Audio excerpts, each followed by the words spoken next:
The council chamber stank of sulfur and overconfidence. Commander VYX slammed 3 of his 4 arms against the obsidian table, his membrane flickering with irritation. You expect me to believe this? He jabbed a claw at the holographic display floating between us. 17 vessels. 17. Against our entire 5th Armada? I kept my breathing steady, willing my throat sacs not to inflate with fear. Commander, I witnessed it myself. The human frigate designated Relentless tore through. Silence. His word cut like plasma through flesh. Scout Kael, you have served the Vrathian Empire for 8 cycles. Never have I doubted your reports. Until now. The other officers chittered their agreement, a chorus of mockery that echoed off the vaulted ceiling. Subcommander Terran practically vibrated with amusement, her carapace clicking in that insufferable way that always preceded her most cutting remarks. Perhaps our dear scout encountered a spatial anomaly? Terran suggested, voice dripping with venom disguised as concern. Or maybe the isolation of deep space has affected his perception. Laughter erupted. Real, genuine laughter. As if the destruction of Battle Group Theta was some elaborate joke I had invented for their entertainment. I clenched my mandibles, fighting the urge to lunge across the table. Instead, I activated my wrist display, pulling up the raw sensor data I had risked my life to collect. The energy signatures don't lie. The human vessel achieved sustained acceleration at 4.7 gravities. Their weapons synchronized across 17 firing solutions simultaneously. They disabled our dreadnought in 43 seconds. Impossible. VYX waved a dismissive arm. Our intelligence reports indicate human vessels barely manage 2 gravities without their crews suffering catastrophic injury. Their targeting systems are primitive. Sluggish. The intelligence is wrong. The chamber fell silent. You didn't contradict the commander. Not unless you wanted to spend the rest of your days scrubbing waste recyclers in the outer colonies. But I had watched good soldiers die. Friends. My wingmate Dax had been aboard the dreadnought when its core went critical, his final transmission nothing but static and screaming. Someone had to make these fools understand. VYX's membrane shifted to deep crimson, the color of rage barely contained. Explain yourself, Scout. Choose your words carefully. I pulled up the footage. Grainy, damaged from the electromagnetic pulse that had nearly fried my scout ship's systems, but clear enough. The human vessel hung in the void like a predator waiting to strike, its hull angular and brutal where ours curved with aesthetic grace. No running lights. No identification markers. Just cold, purposeful metal. They were waiting for us, I said quietly. Battle Group Theta followed standard patrol patterns. Predictable. The humans analyzed our movements, calculated our response times, identified every weakness in our formation. When they struck, it wasn't random violence. It was surgery. Terran snorted. One lucky engagement proves nothing. Humans are barely spacefaring. They squabble over their own planet's resources like hatchlings fighting for scraps. Their entire species has been traveling between stars for what, 200 of their years? We have conquered systems for millennia. Which is precisely why they terrify me, I said. In 2 centuries, they went from chemical rockets to ships that can dance circles around our best vessels. What will they be capable of in another 200 years? Another 1,000? VYX stood, his full height impressive even among our warrior caste. You advocate retreat from an inferior species based on a single skirmish. This council denies your recommendation. The 5th Armada will proceed to the Terran home system as planned. We will show these upstart mammals the price of destroying our ships. My throat sacs inflated despite my best efforts, a physical display of the dread coursing through my system. Commander, I beg you to reconsider. Send reconnaissance drones. Probe their defenses. At least let me. You are dismissed, Scout Kael. His tone left no room for argument. Report to medical for evaluation. Clearly, the stress of combat has compromised your judgment. They thought I was broken. Traumatized. Seeing phantoms in the darkness of space. If only that were true. I turned to leave, my footsteps echoing in the silence. Behind me, I heard Terran whisper to another officer, just loud enough for me to catch, "Poor thing. Battle fatigue is such a tragedy. Remember when he was competent?" More laughter. Always more laughter. I paused at the chamber entrance, looking back one final time at the collection of officers who held millions of lives in their claws. They were already moving on, discussing deployment schedules and victory celebrations, planning the conquest of Earth like it was a foregone conclusion. "Commander," I said, my voice barely above a whisper. "When you reach the Sol system, you will find more than one human ship waiting." VYX didn't even look up from his tactical display. "Your concern is noted. Now leave." I left. 3 days later, the 5th Armada departed for human space. 473 vessels, the largest military force the Vrathian Empire had assembled in a generation. Every ship crewed by soldiers who believed victory was inevitable, that human resistance would crumble like sand beneath their might. I watched them go from my quarters, my belongings already packed for the medical facility where they would probe my mind for fractures and failings. And I prayed to gods I didn't believe in that I was wrong. The emergency beacon woke me 6 days later, screaming through every communication channel like a wounded animal desperate for salvation. I bolted upright in my medical bay cot, still groggy from the sedatives they had been pumping into my system.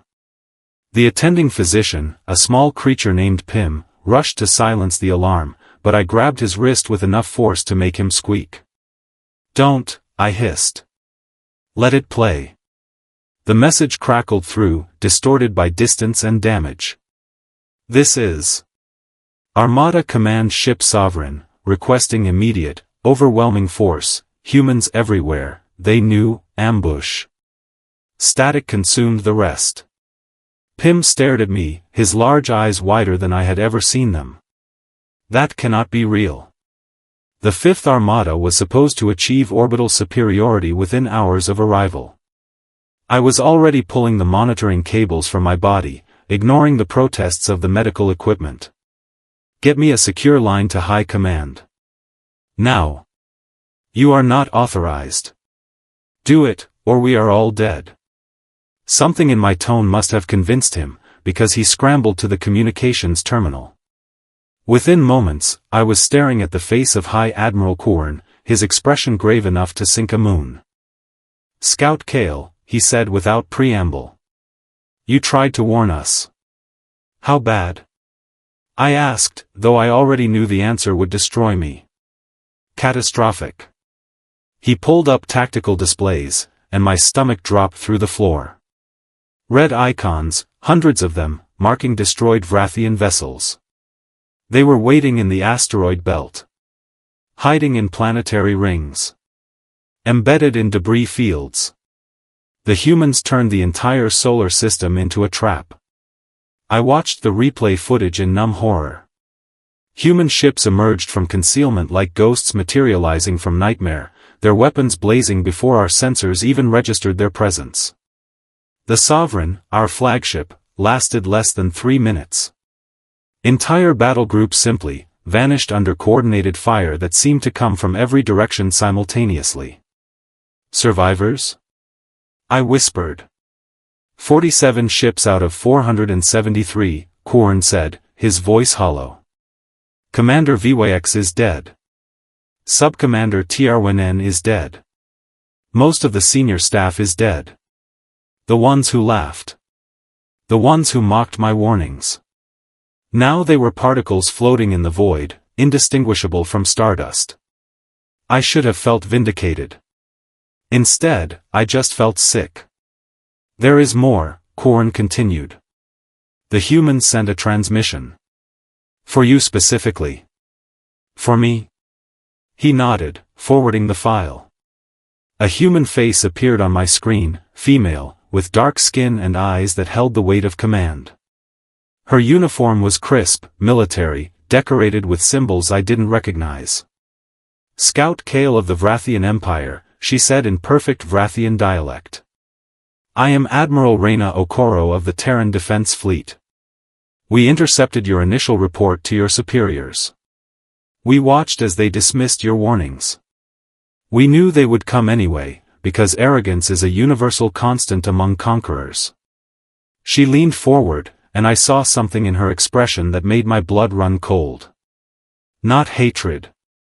Not rage. Just absolute, unwavering certainty. "You tried to save lives today, Scout. Both yours and ours. We respect that. So I am going to give you a gift, something your leaders never gave you. The truth." Behind her, tactical displays illuminated, showing human military capabilities that made our own look primitive by comparison. Ships that could generate localized gravity wells. Weapons that phased through conventional shielding. Artificial intelligence systems that predicted enemy movements with terrifying accuracy. Humanity spent 2 centuries being the new species in a galaxy full of predators, Okoro continued. We learned every lesson the hard way. We studied every conflict, analyzed every tactical doctrine, reverse-engineered every piece of technology we could beg, borrow, or steal. And we prepared. She gestured to something off-screen, and the tactical display expanded, showing fleet movements across dozens of systems. Human ships. Thousands of them. Maybe tens of thousands. Your empire sees 17 human vessels and thinks it understands our capabilities. You see 200 years of spaceflight and assume we are children playing with dangerous toys. But you fail to grasp the fundamental truth about humanity. Her smile was not kind. We are very, very good at killing things that want to kill us.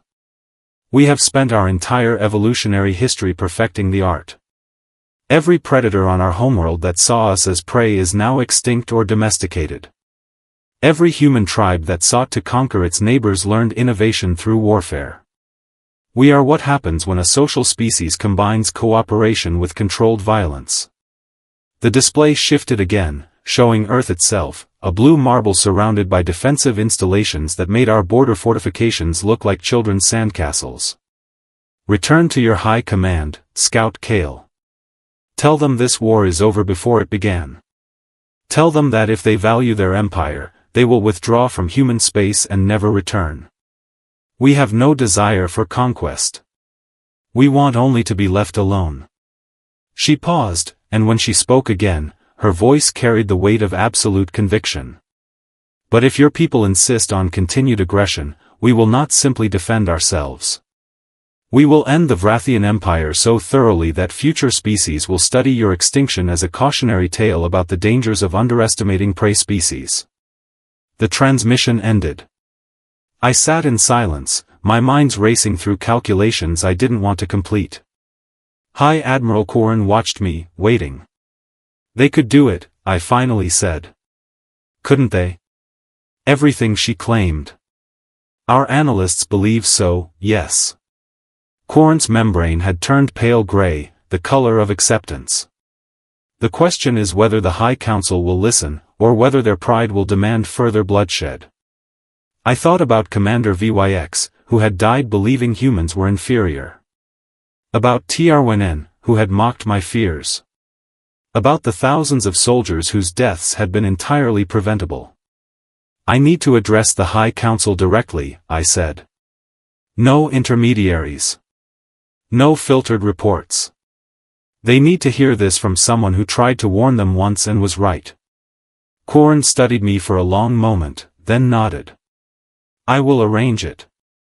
But Kael, you should know that convincing politicians to admit error is often harder than winning wars." "Then we had better hope I am persuasive," I said, "because the alternative is extinction." 3 hours later, I stood before the High Council, the surviving footage of humanity's devastating counterattack playing on every screen.